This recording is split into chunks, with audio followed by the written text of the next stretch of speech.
The alarm tore through the station before I even opened my eyes. Red light spilled across the corridor walls, flashing in short bursts, and the floor shook under my boots as another impact rocked the outer hull. I grabbed the rail beside my bunk just to stay standing. Somewhere above me, metal screamed against metal, the sound of something tearing that was never meant to tear. Raiders. They had found Kessle Station. Dust drifted down from a cracked vent above me, catching the red light like falling ash. Somewhere far below, a second impact rolled through the deck plating, and I heard glass shatter in a room down the hall. My ears rang from the pressure change. For a moment I could not tell if the air around me was thinning or if it was just fear making it hard to breathe. I had lived on this station for 2 years, fixing pumps and engines for people who had nothing left but each other. I never thought I would hear battle sirens here. I never thought I would be running through smoke toward a child I barely knew, praying she was still alive. Her name was Ithra. She was 9 years old, part of a group of refugees who had escaped a dying world only to end up crammed into cargo holds turned into shelters. I had promised her father, a tired man named Voss, that I would check on her whenever the night shift ended. That promise was the only reason I was sprinting through a collapsing hallway instead of hiding in a safe room like everyone else. The refugee block was 3 corridors away. Every step forward was a fight against panic, against smoke thick enough to blur the emergency lights into orange smears. People pushed past me in the opposite direction, screaming for the evacuation point, clutching bags, dragging children. Nobody stopped to help anyone else. There was no time for that anymore. When I reached the block, a section of the ceiling had already caved in. Sparks rained from a broken conduit, hissing against the metal floor. I called her name into the wreckage, and for a moment there was nothing but the groan of the station settling around a wound it could not heal. Then I heard her voice, small and shaking, coming from beneath a fallen support beam. I did not think. I dropped to my knees and pulled at the beam with both hands, my palms burning against the hot metal, until it finally gave way enough for me to see her. She was pinned from the waist down, her left leg crushed beneath rubble that had once been a supply shelf. Her father was nowhere in sight. Later I would learn he had gone to search for a med kit and never made it back before the corridor sealed behind him. I got her free, but the moment I saw her leg, I knew there was no saving it. Before I could even lift her properly, a low groan echoed from the far wall, and a warning light above the broken conduit began flashing a pattern I recognized instantly. Hull breach, sealing in progress. If that bulkhead closed before we cleared it, we would be trapped on the wrong side with no air and no way back. I pulled Ithra against my chest and ran the last stretch of corridor as the bulkhead began sliding shut from both sides, grinding metal against metal with a sound that shook my teeth. We made it through with barely a handspan to spare. The door ceiling closed behind us hard enough to rattle dust from the ceiling. Ithra did not cry out, even then. She just gripped my shirt with both hands and held on. The medic who reached us minutes later, a calm woman named Grace with blood on her sleeves that was not her own, confirmed what I already feared without needing to say much. The leg was gone below the knee. What mattered now was keeping Ithra alive long enough to get her onto an evacuation shuttle. That should have been the end of the danger. It was only the beginning. The station intercom crackled with an announcement that chilled me more than the explosions had. Evacuation shuttles were limited. Priority was being given to able-bodied passengers who could walk to the docking bays without assistance, since every extra minute spent carrying someone meant more people left behind when the shuttles sealed their doors.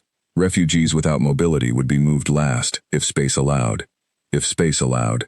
Everyone in that shelter understood what those words really meant.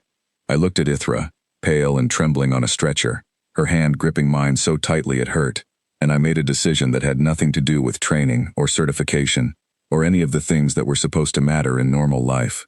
I decided she was going to walk onto that shuttle, not be carried, not be left behind. Walk. I had exactly 6 hours before the last shuttle sealed its doors. 6 hours to build a leg from nothing, inside a station under attack, with raiders still cutting through decks 2 levels above us. I ran back to my workshop, dodging a maintenance drone that had gone haywire and was spinning sparks across the corridor.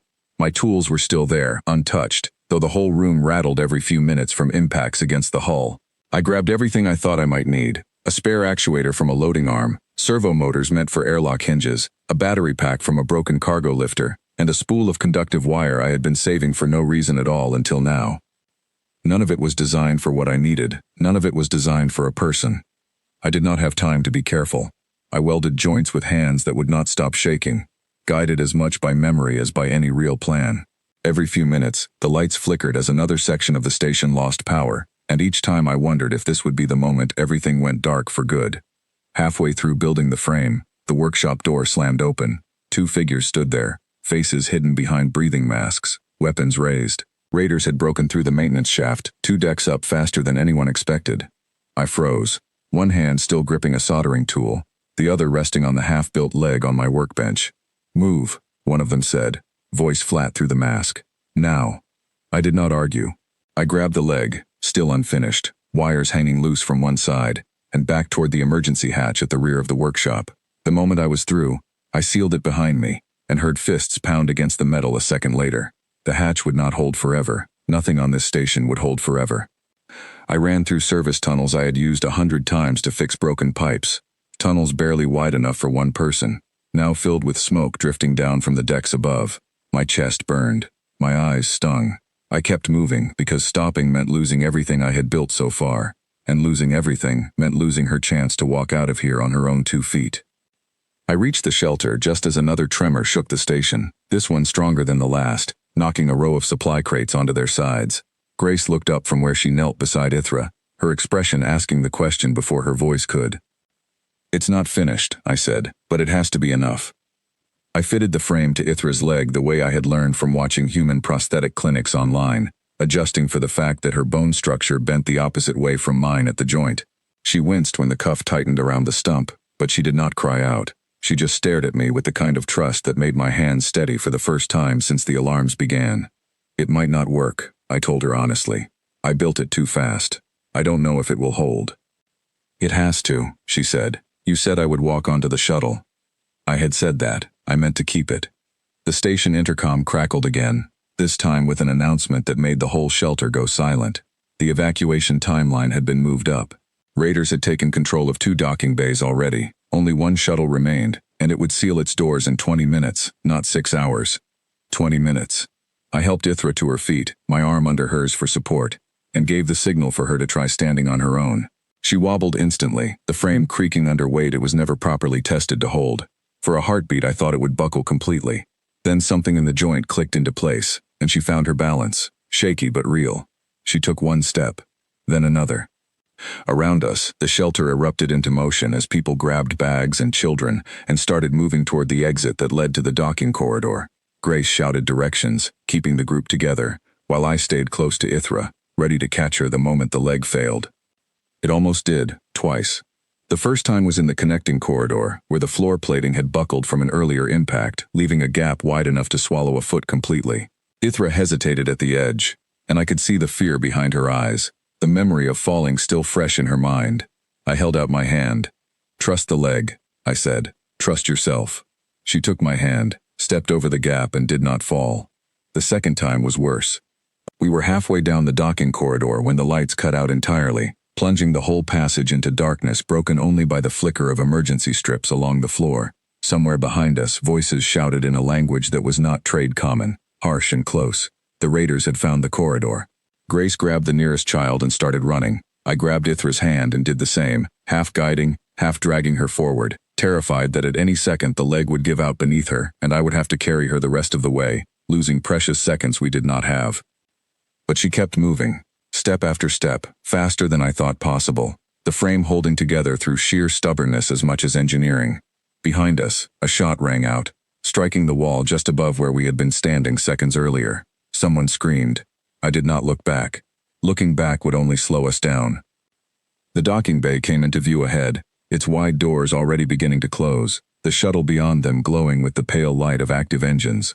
A crew member stood at the threshold, waving frantically for the last stragglers to hurry. "Faster!" I shouted, my voice raw. "We're almost there!" Ithra pushed harder, her small frame straining against exhaustion and fear, the leg clicking with every stride like it was counting down the seconds along with the closing doors. I could see the gap narrowing, could see the crew member's face shift from urgency to alarm, as the doors kept sliding shut despite his shouted commands to hold them. We were not going to make it in time on foot alone.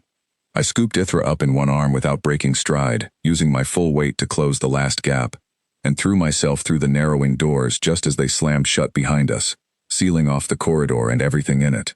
The sound of impact against the sealed doors from the other side told me the raiders had been only seconds behind.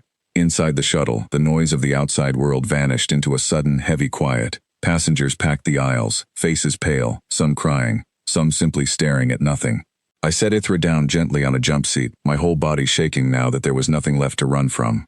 She looked down at the leg, still intact despite everything it had just been through, then looked up at me. "It worked," she said, almost like she could not believe it herself. "It worked," I agreed. The shuttle shuddered as it detached from the station, engines roaring to life beneath us, pulling away from Kessle Station, as explosions bloomed silently against its hull in the viewport behind us. I watched the station shrink into the distance, thinking of everyone who had not made it to a shuttle in time, thinking of how close we had come to being among them. The relief did not last. A voice from the cockpit crackled over the intercom, tight with urgency. 2 Raider fighters had broken away from the main assault and were now closing on our position, faster than the shuttle could outrun in open space. The pilot's next words came fast and clipped. "Brace for evasive maneuvers." The shuttle lurched hard to the left, throwing loose bags across the aisle and pressing every passenger against their harnesses. Ithra grabbed my arm without thinking, her knuckles pale, the leg frame beside her rattling softly against the seat frame with each violent turn. Through the viewport, a streak of light shot past close enough to make several passengers scream, missing the hull by a margin too small to be comforting. The pilot cut the main engines for a moment, letting the shuttle drift and spin unpredictably, a trick meant to throw off targeting locks, before slamming them back on and pulling us into a tight climb that pinned us all against our seats. My stomach dropped with the sudden shift in direction. Somewhere behind us, one of the fighters overshot its approach and had to bank away sharply, buying us precious seconds. "Hold together," I whispered, not sure if I meant the leg, the shuttle, or myself. A second pass came moments later, closer than the first, close enough that the shuttle rocked from a near miss along its shielding. Sparks burst from a panel near the rear of the cabin, and smoke curled briefly from an exposed conduit before an automated system doused it.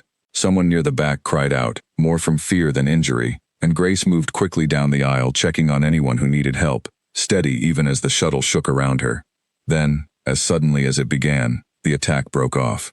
A larger transport ship, drawn by the distress signal, appeared on the edge of the viewport and opened fire on the pursuing fighters, forcing them into a retreat back toward the ruins of the station. The cabin filled with a ragged, disbelieving kind of relief, the sound of people finally allowing themselves to breathe. I looked down at Ithra, who had not let go of my arm through any of it, and found her staring at the leg frame beside her rather than the chaos outside the window. "It's still together," she said quietly, as if that mattered more than anything else that had just happened. "It's still together," I agreed, my voice shaking as much as hers. Ithra reached out and took my hand again, the same way she had in the corridor, the same way she had since the moment I pulled her from the wreckage hours earlier. Her grip was steadier now. "You built me a leg," she said quietly, "but you also built me a way out." I did not have an answer for that. I just held her hand as the shuttle carried us away from the wreckage of everything we had known, toward a future neither of us could yet see clearly, but one we would face together. Hours later, once the shuttle had settled into its cruising path and the panic had faded into exhausted silence, Grace found me sitting near the back, staring at nothing in particular. She sat down beside me without a word for a moment, then finally spoke. "You know that leg should not have worked," she said. "Not built that fast, not under those conditions." "I know," I said. "But it did." I looked over to where Ithra sat asleep against another passenger's shoulder, her legs stretched out in front of her, still clicking faintly with each small movement even in rest. Somehow, against every reasonable expectation, it had held together long enough to matter. "She wanted to walk," I said. "I just gave her the chance to try." Grace nodded slowly, then looked toward the front of the shuttle where the pilot was announcing their new heading, a relay station 3 days out where survivors could be processed and resettled properly. 3 days of travel ahead of us, 3 days to rest, to breathe, to let the shaking in my hands finally stop.